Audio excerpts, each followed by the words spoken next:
देश के गृह मंत्री का ठीक 4 दिन बाद इस्तीफा हो गया था दोस्तों। ये खबर, ये बात मैं आपको अपने चैनल के माध्यम से बताऊंगी। तो क्या हमारे वाले गृह मंत्री, जो मौजूदा गृह मंत्री हैं, वो इस्तीफा देंगे? क्योंकि जब 26/11 हुआ था तो यही विपक्ष में बैठे हुए मोदी और शाह ने इस्तीफे की थी और फिर हुआ ये था कि उस वक्त गृह मंत्री ने इस्तीफा पेश किया था। 26/11 हमले की वो तमाम दर्दनाक घटनाएं आपको याद होगी जब मुंबई के अंदर ब्लास्ट हुआ था।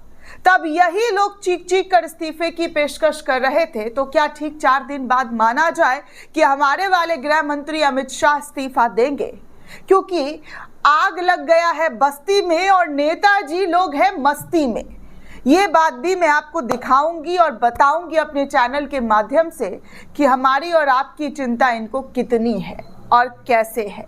क्योंकि इस वक्त देश की सुरक्षा सही हाथों में नहीं है। देश की सुरक्षा की जो जिम्मेदारी सही हाथों में होनी चाहिए थी वो नहीं है। आप कितना भी बचने की कोशिश कर लीजिए, लेकिन दिल्ली में हुए ब्लास्ट को, जी हाँ, दिल्ली में हुए एक बड़े ब्लास्ट को छुपाने में या नाकामयाब होने में आप जो है सफल नहीं होंगे। क्योंकि आप कितना भी जोर लगा लीजिए, सच सच होता है। क्योंकि आप देश को सुरक्षा नहीं दे पाए हैं। आपने देश को सुरक्षा नहीं दिया है, सुरक्षित नहीं कर पाए हैं। तभी तो 7 महीने के भीतर देश की राजधानी में ब्लास्ट हुआ है दोस्तों।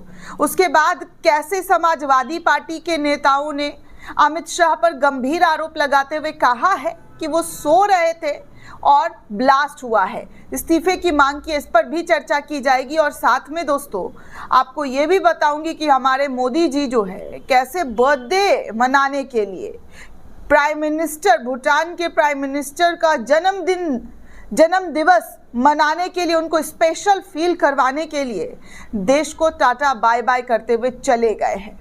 मात्र 12 घंटे पहले हमला हुआ है और एक प्रधानमंत्री जो है, इस देश के प्रधानमंत्री होने के नाते उनको रुकना चाहिए था, अपना जो है दौरा कैंसिल करना चाहिए था। Birthday is not important.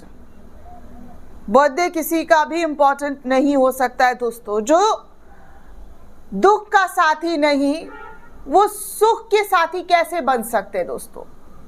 हमेशा मैंने सीखा है दोस्तों कि आप किसी के सुख में शामिल हो ना हो कोई फर्क नहीं पड़ता है, लेकिन आप उनके दुख में जरूर शामिल हो। क्योंकि उस घड़ी में, उस पल में आपका सपोर्ट, आपका समर्थन उन लोगों के लिए बहुत बड़ा सपोर्ट होता है, बहुत बड़ा पिलर होता है कि मेरे दुख में ये लोग खड़े हैं। और आप खुद को प्रधान सेवक कहते हैं मोदी जी। आप खुद को कहते हैं कि इस देश के 140 करोड़ आवाम के मुखिया है।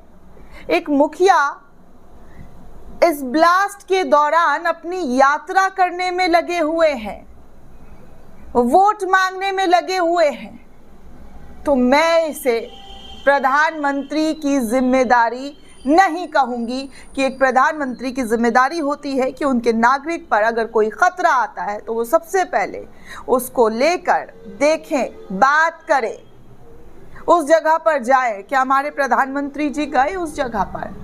नहीं गए। क्या हमारे प्रधानमंत्री उन परिवार वालों के बारे में जानने की कोशिश की? नहीं करते हुए नजर आए। इवेंट में कोई क्रिकेट का मैच हुआ, कोई ये हुआ, वो हुआ, उनके साथ बैठ के हंसी टटोली कर सकते हैं मोदी जी। अच्छी बात आप कीजिए, देश के युवाओं का आप हौसला बढ़ाइए। लेकिन अगर देश में मुसीबत आई है, आप सत्ता में हैं, तो आपकी जिम्मेदारी बनती है कि आप उसको पूर्ण रूप से आप देखें, स्पेशली आप खुद उसमें इन्वॉल्व हो। लेकिन यहाँ तो आप चल पड़े, निकल पड़े, उड़ फुड़ छुड़ हो गए। अब मैं आपको कुछ और तस्वीर, कुछ और खबरें दिखाऊंगी जो इस वक्त सोशल मीडिया पर काफ़ी तेज़ी से वायरल हो रहा है और लोगों की प्रतिक्रिया क्या क्या आ रही है, सब कुछ आपके सामने रखने वाली हूँ दोस्तों। 26/11 आपको याद होगा, वो काला दिन जब हमारे देश में आतंकी हमला हुआ था और कई लोगों की जान गई थी। उस 26 हमले में तब कांग्रेस की सरकार हुआ करती थी और उसके बाद जो है यही लोग विपक्ष में बैठे हुए थे। मोदी जी उसी जगह पर प्रेस कॉन्फ्रेंस करते हुए नजर आए और उन्होंने इस्तीफे की मांग की थी। तब जिम्मेदारी लेते हुए शिवराज पाटिल जो तब के गृह मंत्री थे, उन्होंने 4 दिन के अंदर ही इस्तीफा दे दिया था। पर लगातार हमलों के बावजूद, हमले पर हमला हो रहा है, इसके बावजूद भी हमारे गृह मंत्री अमित शाह अपनी जिम्मेदारी नहीं ले पा रहे हैं।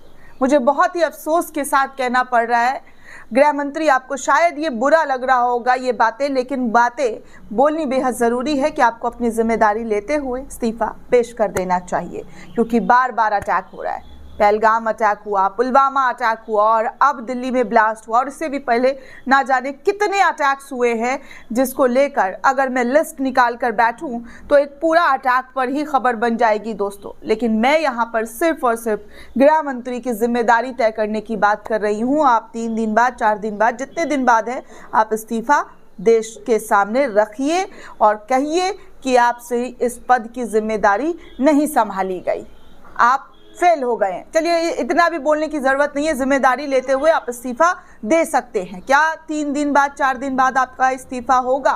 ये देश के लोग आपसे पूछ रहे हैं, आपसे जानना चाह रहे हैं कि क्या आप अभी भी कुर्सी पर चिपक कर बैठे रहेंगे या इस्तीफा देकर अपनी जो जिम्मेदारी है उससे मुक्ति पाकर कोई और काम कर लीजिए, क्योंकि ये काम आपसे नहीं हो पा रहा है। देखिए दोस्तों, दिल्ली में लाल किले के मेट्रो गेट नंबर 1 के पास हुए धमाके के बाद समाजवादी पार्टी भी आग बबूला है। इस वक्त समाजवादी पार्टी ने गृह मंत्री अमित शाह के इस्तीफे की मांग की है। सपा सरकार में मंत्री रहे आईपी सिंह ने ये मांग की है कि सोशल मीडिया साइट एक्स पर उन्होंने लिखते हुए कहा है कि गृह मंत्री शाह दिल्ली में हुए ब्लास्ट में मौतों की नैतिक जिम्मेदारी लेते हुए तत्काल अपने पद से इस्तीफा दे दे। अभी तक वो हर एक मोर्चे पर विफल साबित हुए, हर एक मोर्चे पर समाजवादी पार्टी की तरफ से कहा गया। अब देखिए संजय सिंह ने क्या लिखा, आग लगे बस्ती में मोदी अपनी मस्ती में, देश पेन में है मोदी प्लेन में है, देश की राजधानी पर आतंक हमला हुआ है, आतंकी हमला, प्रधानमंत्री जन्मदिन मनाने निकल पड़े हैं, देश के गृह मंत्री चुनाव में व्यस्त है, देश कब तक ऐसे संवेदनहीन प्रधानमंत्री और गृह मंत्री को बर्दाश्त करेगा, क्योंकि यहाँ पर बात दोस्तों देशवासियों की है। देखिए, एक ने लिखा 12 घंटे पहले देश पर हमला हुआ है, 13 भारतीयों की मौत हो गई है, मोदी सज धज कर, आप उनके कपड़ों को देख सकते हैं, सज धज कर भूटान निकल गए। मतलब किसी के घर पर हमला हुआ हो और घर का मुखिया ही कहे कि मुझे तो घूमने जाना है, हद है निर्लज्जता की। आप लोग देखिए दोस्तों कि क्या हो रहा है। अब दूसरी तरफ हम अपनी मोदी मीडिया में चाटुकार लीन चित्रा त्रिपाठी के बारे में कुछ शब्द और अंजना ओम कश्यप के बारे में कुछ शब्द और कुछ खबर दिखाना चाहूँगी। देखिए, जो जीता जागता इंसान है, पहले आप इतने बड़े मीडिया हाउस में रहते हैं, आपकी पूरी जिम्मेदारी तय होती है। हम लोग जैसे बहुत कम संसाधनों के बीच, हम लोग बहुत कम संसाधनों के बीच काम करते हैं दोस्तों। हमारे पास कोई सोर्सेज नहीं होता, बहुत ऊपर नीचे बहुत सारी चीज़ें हो जाती है, कभी कभी गलत खबर भी चली जाती है, तो उसके बाद भी हम अपनी जिम्मेदारी तय करते हैं कि हाँ गलती हो गई हमसे, लेकिन हम 100 बार उस चीज़ को चेक करते हैं। लेकिन आप बड़े मीडिया हाउस में बैठे हुए, एबीपी न्यूज़ में हैं, आप आज तक में हैं, और आप जो है धर्मेंद्र, जी हाँ, धर्मेंद्र की झूठी खबर, मरने की झूठी खबर फैला रहे हैं। उनके परिवार वाले को बार बार आकर स्टेटमेंट देना पड़ रहा है। हेमा मालिनी, ईशा देओल, सबको स्टेटमेंट देकर बताया जा रहा है कि वो ठीक हैं, वो रिकवर कर रहे हैं। लेकिन चित्रा त्रिपाठी देखिए क्या ट्वीट करती हैं कि अभिनेता धर्मेंद्र का निधन हो गया, ईश्वर उनकी आत्मा को शांति दे। मतलब ये चित्रा त्रिपाठी की खबर है दोस्तों, ये चित्रा त्रिपाठी की पत्रकारिता है। इनकी पत्रकारिता पर लोग क्यों ना सवाल करें। जब इनको भगाया जाता है तब इनका मुंह जो है बन जाता है, तब ये कहने लग जाती हैं कि ये तबका जो है उन्हें टारगेट करता है। अरे आप पहले अपनी पत्रकारिता को सुधारिए मैडम, सुधारिए, फिर पत्रकारिता करने पहुंचिए कि आप क्या पत्रकारिता कर रही है। अब देखिए, एक ने लिखा पहले वोट मांगा फिर भूटान निकल गए। यही प्राथमिकता है देश के प्रधानमंत्री की। प्राथमिकता जो है उनकी बस यही है, वोट मांगो और निकल लो भूटान के प्रधानमंत्री का जन्म दिवस मनाने के लिए। आगे देखिए, एक ने लिखा मीडिया पहले ही अपनी विश्वसनीयता खो चुकी है। दुर्भाग्य से सरकार ने भी पिछले सालों में जिस तरीके की त्रसादियों का लाभ उठाया है और सही सूचना को दबाया है, वैसे में सरकार का भी विश्वसनीयता नहीं बचा है। फिर भी आप सबसे निवेदन है, अनावश्यक आरोप प्रत्यारोप से बचे, जांच एजेंसियों को काम करने दे, जो भी होगा वो सब धीरे धीरे बाहर आएगा।